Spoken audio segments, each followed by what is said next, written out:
Okay, good afternoon, Year 9. Lovely to, well, not see you, but hopefully interact with you via the fourth Loom video. And this week we are going to be still focusing on medicine and looking at the impacts of cholera on Britain. So real focus on public health, disease and dirt. Okay, so this is sort of links nicely into what you do with germ theory, which we know comes after this event. Okay, germ theory is after cholera. Okay, so we're going to take a bit of a step back from last week and see what was going on the streets of Britain.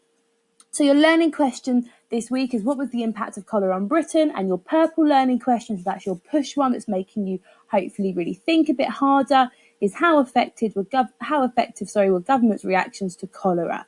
Okay, and hopefully you can see a nice little source on your screen. You've seen it in lessons or in class, I hope, so you should be very familiar with this source.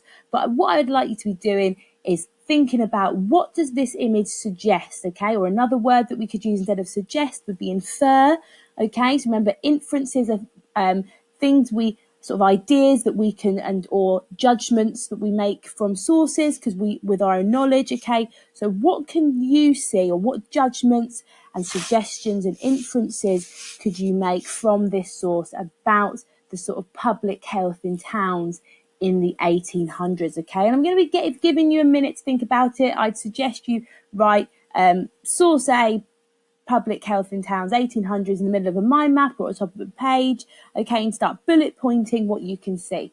All right, and then we're going to go through it in a moment. So I'll give you a moment to do that. And remember, if I move too quickly, you can always pause and start the video whenever you're ready. Okay, so I'm aware that wasn't very long, but as I said, please pause whenever you would like and you can get going.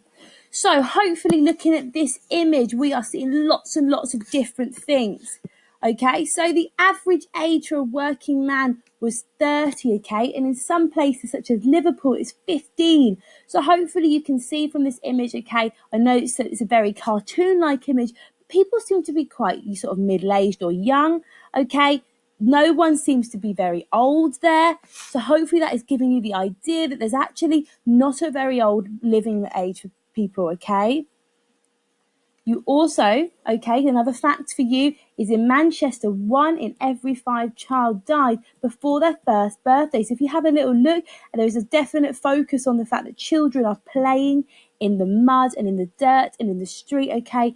And it's really important here that you understand that child mortality was very high, okay? We hadn't developed our understanding of medicine and disease, okay, very well at this point. So they hadn't made the links between dirt, germs, and all of those things. So they had no idea. So as you can see down here, children are playing in the rubbish, in the sewers, okay? You can see that people are throwing out their poo and their wee onto the street, okay? So doing that, and all of these people, very few of them in shoes, okay, are just walking around, sitting it and playing in it. You can see over here, there is a child that's got his head in it, so it all looks very gross, if you ask me, okay? No idea about how to keep healthy and clean and hygienic, okay? There was a massive population growth. Hopefully you can also see in this source, this is very crowded. There are lots and lots of people coming in all lots of directions. You can't turn or walk or move, okay? There is no space to do anything. You can see in the windows up here, there are always 2 to 3 people standing in them, okay? Suggesting that the houses are very overcrowded, okay? But also the streets, yeah? Really, really overcrowded. And finally, okay, this is linked to overcrowding and population growth due to the Industrial Revolution. So the Industrial Revolution, we know, is obviously when all the little villages that were separate, okay, came together into one place, and these were known then as towns, then cities, okay, and it's to do with factory and production growth, okay, and that was the difference. So this is what the change. So people have come together, okay, to get more jobs, more opportunities. They've met people. They've obviously there's a population growth because they've reproduced and everything like that, okay? And all of a sudden, you've got all of these problems you never had before with overcrowding, too many people in one place. Public health is an issue. There is a shortage of food. There's lots of problems. And if you can see from this image as well, lots of these people look like they could be quite poor, okay? They're people searching for food.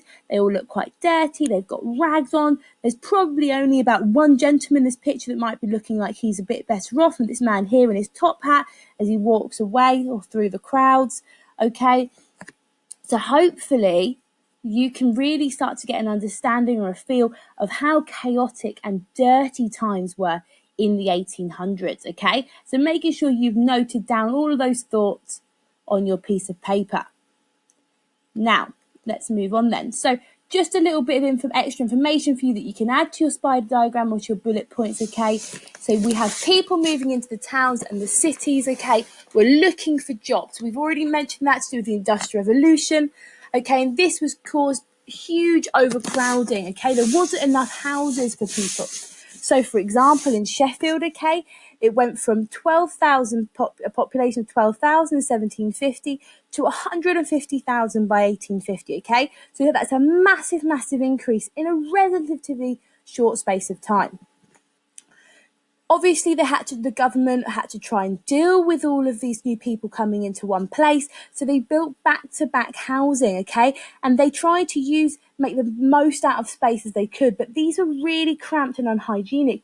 There was often whole families living in just one room. So you can imagine that was really, really hard. There were very few toilets, okay? They had to be shared, and lots of families would just have a bucket in the corner of the room.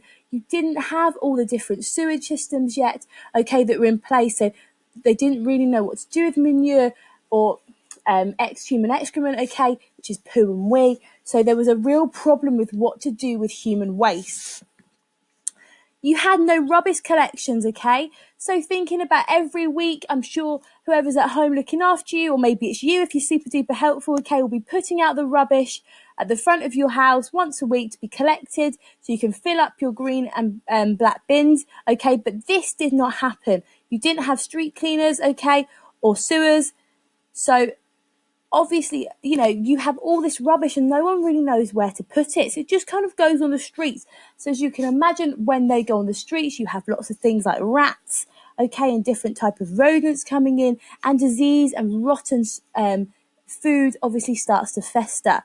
Okay, we've already mentioned the lack of toilets, so people will be throwing a lot of their sewage, okay, into the river, and that is the same place where a lot of people were actually washing. So it's a bit of a crazy, crazy situation. Now, the government had a very laissez-faire approach. Okay, now that is a very key word that I will come back to later on, but just wanted to introduce it to you right now. A lot of you will already know what that means, okay? But it kind of means they don't care. Leave them to it, okay? They didn't think it was their responsibility to help the lower classes who lived in these cities. They believed that they had to just, look after themselves and look after their sort of close-knit upper class population, okay, and they would just let them get on with it and sure they'd be fine. So that was the government's attitude. It wasn't like obviously we've seen today, we've got a current pandemic going on at the moment, okay, and we know that all the wrongs and rights of our government, they are still trying to put lots of things in place to help people. We know obviously with furloughing, they're paying for people to be off work. We know we've got free healthcare with the NHS and all of those things. Okay, so the government are taking an interest in the public's health. However, back then that was not going on, and we're going to investigate how an epidemic such as cholera, the immense amount of damage that had on society. Okay, so hopefully you've got some notes down. Remember, if I'm going far too quick for you, then just please pause it, get your notes in, and then carry on. Okay? Really good. So I wanted to do a little bit of a recap for you because I know it's important, especially with the essay question you've been set this week, that we need to remember what life was like for public health in the Middle Ages, okay? Because we've jumped straight into what was going on in the 1800s, but actually what was going on much earlier, and that's thinking about the 1400s, okay? What was going on then? So you've got medieval towns. They were built, remember, near rivers because they needed access to water. Big towns such as London and Exeter, okay, would use wooden pipes made of wood or ledge to manage the increasing demand for water. So you did have towns, but not cities. Remember, that was a newer concept that came with the Industrial Revolution. And the really key thing is they obviously need to be built near waters because they know they need that essential access. Most people would use the rivers to get rid of their sewage and their waste. Remember, that is included in their poo and their wee, but also other different types of foods, leftovers and things like that. But they would also throw their waste into the streets. Most towns had privies, okay? Now that is a very good word. It means toilet, okay? It's like a medieval toilet, and they would have a cesspit under them, which would be collected and dug out by gong farmers, okay? So basically everyone would go in this sort of like hole, and underneath the hole there'd be a really big pit known as the cesspit where it collect all the human waste, okay? And someone's very unfortunate job would come along and they'd clear out these cesspits, okay? So not a very nice job. The streets were dirty with drains that would overflow, and there was no link between disease and germs. That people believed it was spread from bad air. And hopefully all of you are thinking, ding, ding, ding, I know another word for bad air. It's miasma. Okay, so that means the same thing. Town councils tried to make improvements to clean and pass laws to encourage this. However, they were not compulsory, so they were often ignored. Okay, so that's a little recap, hopefully, to public health in the Middle Ages. Now, I'm going to just quickly run through what was going on in the 1800s, although we will investigate it further as we go through. If you want to be drawing out this table and writing down some of these points in note form, because you don't have to copy it out word for word, remember, please pause when you need. Okay, so public health in the 1800s. Well, we've already said from our source analysis just a moment ago, they had back housing with few lavatories. Remember, lavatories are toilets, okay, all of which were shared. We know that people had gone to the cities to find jobs in the factories, okay, and therefore the houses were built really quickly, which would mean whole families of 5 or more could be living in one room. Now, ignore the source B and C bit, it just relates to the a medicine textbook that you'd use in class, just shows you where I got the information from. It's not important right now. Obviously, you don't have access to it, so don't worry about it. Okay? So there was a massive population growth. We've already spoken about that as well. So hopefully this is just recapping what we've just gone through. But examples from that were Liverpool went from 82,000 to 376,000. Manchester went from 70,000 to 303,000. And London went, from 957,000 to 2.3 million. Okay, so a real increase in populations, with the Industrial Revolution. Most houses would just have a bucket in the corner of the room that'd be emptied into the street. There was no fresh running water, and most water would come from the local river and ponds, which were often filthy, because we know it's also a place people would dump their sewage. Okay? There was no rubbish collections. The street cleaners and sewers, with the street cleaners or sewers, human sewage would be thrown onto the streets and into the rivers, and family would wash themselves and their clothes in there, like we've just said, okay? So hopefully you're really just getting an idea of how this deep, really, really intense understanding of dirt. So disease was very, very common, okay? Typhoid meant this was one of the key killers of the time, okay? And it came from contaminated water or food, and it was spread through poor sanitation. Tuberculosis, okay, or often called TB, was a disease through sneezing and coughing, and it spread quickly through the crowds. And cholera, which we're going to look at in more detail today, okay, was from contaminated water and food, okay, and the epidemics were early 1800s. So we know that obviously diseases were spread, okay, a lot of the time there's been a lot of links made between the fact that there was these sort of places of really bad smells and poos, but nothing was very clear at the moment because they hadn't actually made the link, like I said, between dirt and disease, which later on with Louis Pasteur and germ theory in 1861. Okay, so that's just a recap for you. Please feel free to pause it, as I said, to make your notes. Now, hopefully I would like you to be getting on with this task, okay? If you would like to stretch yourself and develop your understanding of what we've just gone through the last 2 slides, okay, I'd like you to say how much has changed, okay, from the health between the Middle Ages and the 1800s, okay? Can you explain the amount of changes? Was there some things that stayed the same, or had it changed quite dramatically? Okay, that's what I want you to have a think about. So I said, pause it. That would be what you need to be doing if you want to develop and deepen your understanding of the last 2 slides, okay? Right, we're going to go through very quickly cholera, okay? So hopefully we are going to be able to make a mind map together. I will go through some of the key points because obviously you don't have access to a textbook to find out information for yourself. Okay, and then we'll have a little recap with some questions afterwards. So cholera in the middle of your page or a heading in your page, depending on how you like to take your notes. So the very first thing when you know you might have cholera, there are 4 stages. The first one is victims are violently sick, okay? They suffer from painful diarrhea. Now, these 2 things combined, guys, are obviously going to be making you very dehydrated. If you are throwing up, okay, and having diarrhea, you are going to be losing a lot of water. And if you don't replenish that water very quickly, okay, unfortunately, you will die as quickly, sometimes within 12 hours. Your skin and nails turn black, which hopefully you can see from this little picture I put up here for you. And you would fall into a coma, obviously from this dehydration and this bacteria inside of you, and you would die. Okay, so it wasn't a very nice way to go, and it was quite quick often. Okay, so that's what you need to know about the 4 stages of cholera. Okay, so they're the 4 stages. Now, cholera was often said it occurred due to the Industrial Revolution. We know about the back-to-back housing, the overcrowding, and the population increase. Okay, it's just reminding you that Sheffield went from 12,000, okay, in 1750 to 150,000 in 1850. Okay, so all of a sudden, this disease, which was around beforehand, but it could spread so much quicker now. Okay, there were so many more people in the same place using the same facilities. Okay, living together, that obviously diseases were going to spread faster. Now, obviously people started to die and people wanted to know why. Now, they kept saying it was caused by miasma, okay, from the rubbish, animals and human waste, because we know the streets would have smelt really bad, okay? They would have been quite pungent. You would have walked around, you would have seen all of these sort of horrible sights and smelt these horrible things. So people thought, obviously, it had to be miasma causing cholera. But it was actually caused by contaminated water and food. So no rubbish in street collections or street cleaners, okay, with sewage was going into the river where people washed, okay, this was going inside of their bodies and they were getting cholera.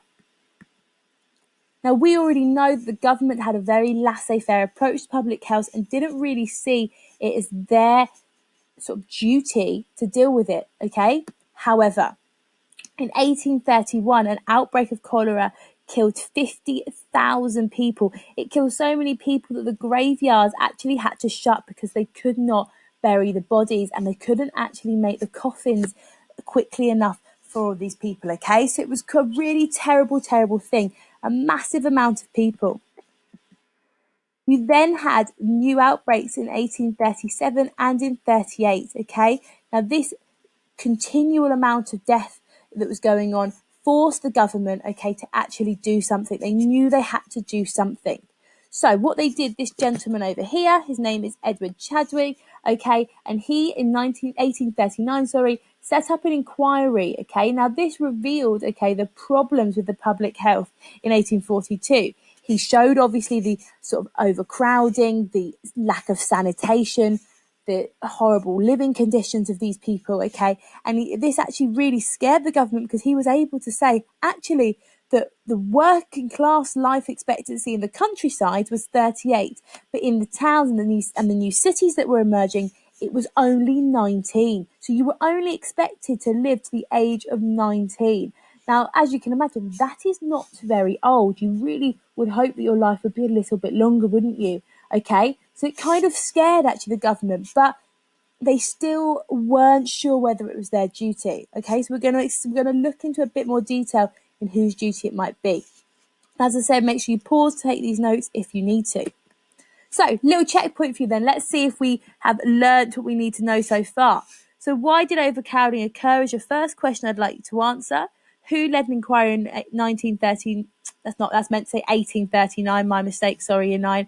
Okay, into public health and what was believed the main cause of the problems. What attitudes did the government have towards public health? How many people died in 1831 from the cholera outburst? And what were the 4 stages of cholera? To give you a moment to pause that and answer those questions. Okay, and I'm going to go through them. So, first one is the Industrial Revolution. We know in the 1800s was the reason that things started to change and overcrowding, back-to-back housing, poor sanitation, all of those things occurred. So who led the inquiry in 1839? Well, that was Edward Chadwick, and he said he believed, even though he was wrong, okay, that it was miasma that was causing all of the problems. So what attitudes did the government have? Well, we know they had a laissez-faire approach to public health. How many people died in 1831 from the cholera outburst? Around 50,000. And what are the 4 stages of cholera? Well, the victims are violently sick, they suffer from painful diarrhea, their skin and nails turn black, which eventually fall off, and then they will fall into a coma and die. Okay, so there are your hopefully quick fire questions. If you didn't get all of them right, then you perhaps need to go back and quickly take some more notes, or re-go over your notes from the previous slide. So then what happens next? So we now have established, okay, that cholera is a massive killer. The government know that there's something to do with it's linked to the poor public health, even though they're not quite sure yet how it's linked. They think it might be miasma, but they're not sure if they need to act or not. So a Public Health Act was passed in 1848. This would be a central board, this would mean there was going to be a central board of health in London. Local boards of health would also set up, okay, and they'd appoint medical officers, sewer inspections, and check food quality that is on sale. So this was the government's first sort of move towards trying to improve some public health in England. However, in that year, 60,000 people died of cholera alone. So this was a real problem. And they didn't actually make this compulsory. They gave local councils the power to clean up. But as I said, it wasn't compulsory and lots of people did not bother. In 1853, there'd only been 103 towns that actually set up the boards, okay? And because it had been so badly received by the public, it actually closed down in 1854. So, in 1854, there was another epidemic which killed another 20,000 people. So as you hopefully are getting the sort of the scale of this death and this horrible, horrible disease and what it was doing to the people of England. During these major epidemics, a doctor called John Snow made a massive discovery that linked to the cholera and water supplies. And I hope some of you, even though you shouldn't be watching it, because it obviously isn't 18, but have some idea of who this man is. Okay, obviously not the same man that we're going to be talking about, but I just thought it was funny to put his face on there. So, the real Jon Snow, haha, Game of Thrones joke there, guys. Obviously, the real North, the real Jon Snow. I really hope some of you found that funny. So, key dates about Jon Snow. It'd be really good if you could put his name in a mind map or as a facts file, okay? Who is this gentleman and what was his discoveries? Why were they so important? So he lived from 1813 to 1858. He died at the age of 45. So quite old considering what we know about the average age. However, still very young compared to what we would like to die at. You have he was a London doctor. He was significant because he found the link between cholera and infected water by examining the outbreak in 1854, okay? So he found out, this gentleman over here, that all of the victims had one thing in common, and they got their water from the same pump in Broad Street, okay? This is known as the Broad Street pump in London, and it's still there for you to go and see today. So he made the link between polluted water, okay? So the idea that polluted water is things that would have diarrhea in it, okay, and cholera. So it disproved miasma, okay? He was the one that said, actually, it's not actually bad smells, it's polluted water that's actually making people sick. The problems of his discovery, okay, Snow couldn't prove that illness was actually why the illness was actually spread, okay, so it didn't lead to better water generally. It wasn't until Pasteur's germ theory that came later, okay, that people could actually make those sort of connections. So little action was taken from his findings. As you can see, hopefully I just want to show you very quickly from this map, okay, this is where the Broad Street pump is. Okay, there's a little blue pump here, and as you can see, the red dots were the amount of deaths that were occurring. So all the people around here, okay, that would walk to use this water pump would obviously be dying of cholera. And then you have over here, this water pump obviously is not infected because there's no deaths, and likewise there is no deaths over here, okay? So you've got all of these people in this region who are using this water pump, and that is why there is such a big outburst of cholera. So he made that link and plotted it on this map. Now, I would like you as a task to pause this video, okay, so you can restart it when you're done, but I'd like you to imagine you were Jon Snow and you were writing a letter to the Board of Health. You would need to explain what cholera is, what you have found, what you have now disproved, what you think should be done about it, and why it is so important to act, to how many people died, in which outbreaks, okay, what needs to be done and why. So that is your task. I'd love it if some of you sent me your letters in, because I love reading some of your letters. They're absolutely brilliant. Okay, pause this now so you can be getting on with that task. Okay. So what actually brought the government out of their laissez-faire approach? What made them change? It was the Great Stink of 1858. Hopefully a lot of you remember doing this in class.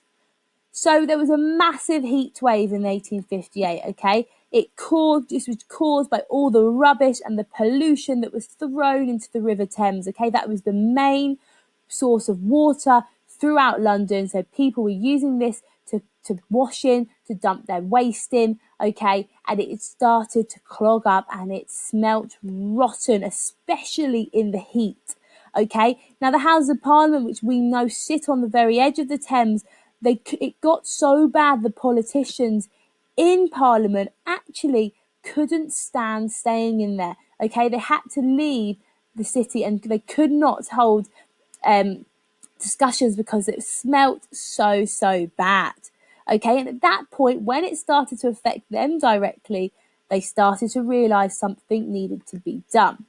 So as I said, okay, 1858, there was dirty, overcrowded and unsanitary city, and the Thames was a dumping ground for human sewage, rubbish, dung, slaughterhouse waste, chemicals from factories, okay?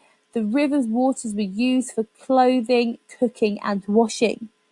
It didn't seem to matter that even though that Jon Snow made the link between dirty water and cholera, the city still remained, okay, dirty because people were not listening to him, okay? So you had to understand it was actually the Great Stink is a massive turning point in the sort of cholera development and the developments in public health in London. Right, so let's have a little look at a new task.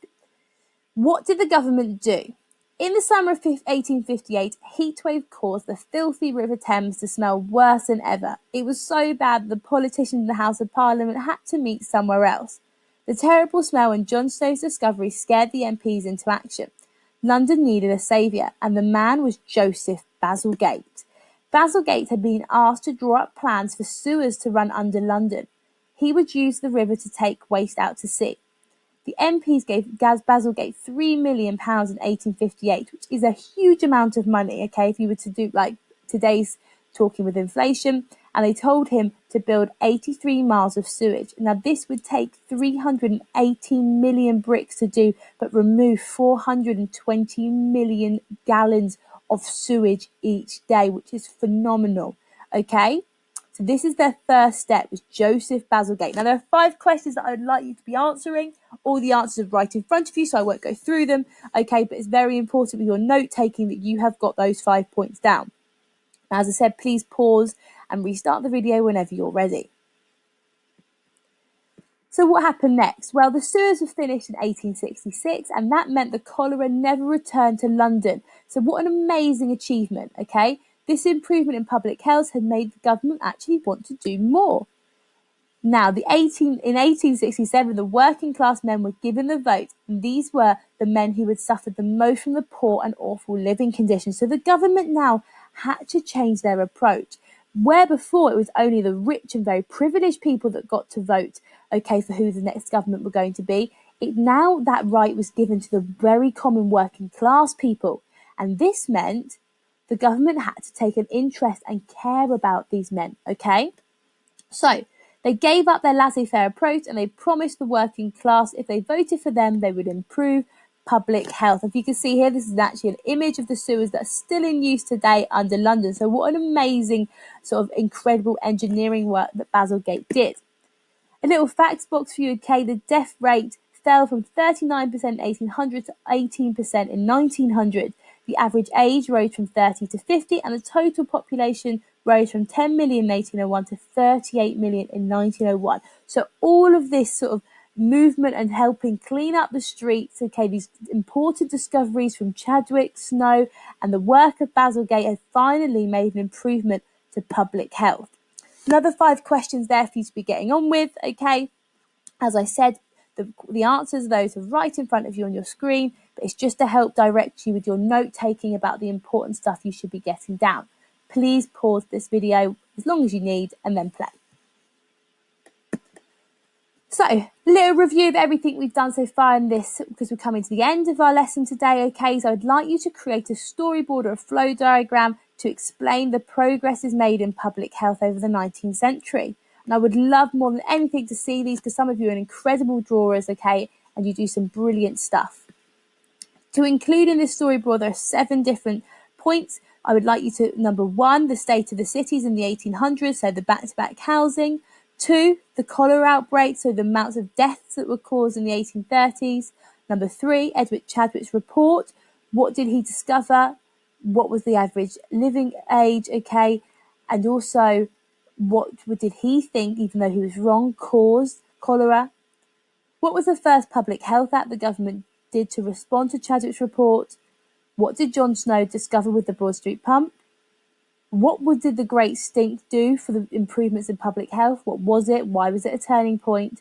And finally, what was Bazalgette's great engineering success with the sewers? Okay, so 7 different things for you to be drawing, hopefully pictures and annotating around them with information. And as I said, I would love to see them, okay, because I know some of you are very talented with your art, okay? But if you're not good at drawing, that's not a problem either. Bullet point notes would be just as good, and diagrams, okay? So whatever suits you. As I said, this is something you'll need to pause, because it should take you hopefully about 15 to 20 minutes to get this bit done. So I'm not going to wait, because that could be a bit awkward if I just sit here for 15 minutes. Okay, so you can get on with that by pausing it and then playing it when you're done. So finally, okay, everything you've learned today has been geared into trying to help you answer this source question. So this has asked you this week to explain your answer using source A and your own contextual knowledge, which is 8 marks, okay? So this is a cartoon from 1858, and the text box below says, Father Thames is introducing his offspring to the fair city of London. It's a cartoon from a magazine called the Punch magazine. Now, right, when we answer an 8-mark question, okay, which is asking us to explain, okay, how useful a source is, we need to be thinking, right, 8 marks, 2 peel paragraphs, yeah? Your first peel paragraph, I would like you to be telling me what is useful about that source and in helping you understand the impacts of cholera in the 1850s, okay? So you should be thinking about the fact you can see the Thames. You can see the Thames is offering these very malnourished young children looking creatures. They could also symbolize diseases, okay, offering these sort of diseases that would kill the young or kill the old and all people, okay? You can see the death and the manures. You can see the industrial city of London behind it, which you can talk about the Industrial Revolution. Okay, this fair lady is obviously the London's upper classes, okay, that sort of laissez-faire approach the government had towards wanting to deal with the diseases that which were presented to them. And I'm sure this lady is actually meant to be probably representing a young Queen Victoria, who was queen at the time. That's not too important, but what you need to understand is that laissez-faire approach that she would have had, okay? Then to all of those things that you can talk about and bring in your own contextual knowledge about the amount of death, okay, with the different cholera outbreaks, okay, all of those sort of things should be in your first peel paragraph, with hopefully an introductory sentence which tells you what cholera is, okay? That's your first peel paragraph. Your second peel paragraph, year 9, you now need to say, actually, what is the limitations of this source? Because obviously it's not telling you everything we have just gone through in our PowerPoint. So what's it actually not showing you? And in this paragraph, I would like you to be thinking about bringing in TAP, so the provenance. So, okay, thinking about the time, the author, and the purpose of the source, okay? So you could be saying, actually, this source isn't showing us that Jon Snow made the connection between, water and the Broad Street pump. But you could also be saying, actually, in 1858, if you're talking about the sort of tap and provenance of this source, well, you know that is the Great Stink of London, okay? And this is where Basilgate is given £3 million to build the sewers, okay? You can't see those things in this picture. You can't see that. So that's why it's got some limitations. You don't know that Joseph Basilgate, okay, comes along that year and he builds the sewers. You don't know about John Snow's connection between water and disease. It doesn't show that there, okay? So they're your limitations, okay? And that's what you should be talking about. Hopefully you've been able to, this will help you massively, okay? And obviously I would be so impressed with all the work that's been sent in. It's absolutely fantastic. So please keep it up. Some of you, your answers are unbelievable. They really are, Year 9. Okay, so best of luck. Any questions or any problems, please do not hesitate to call at any point. Okay, we're all accessible by email. All right.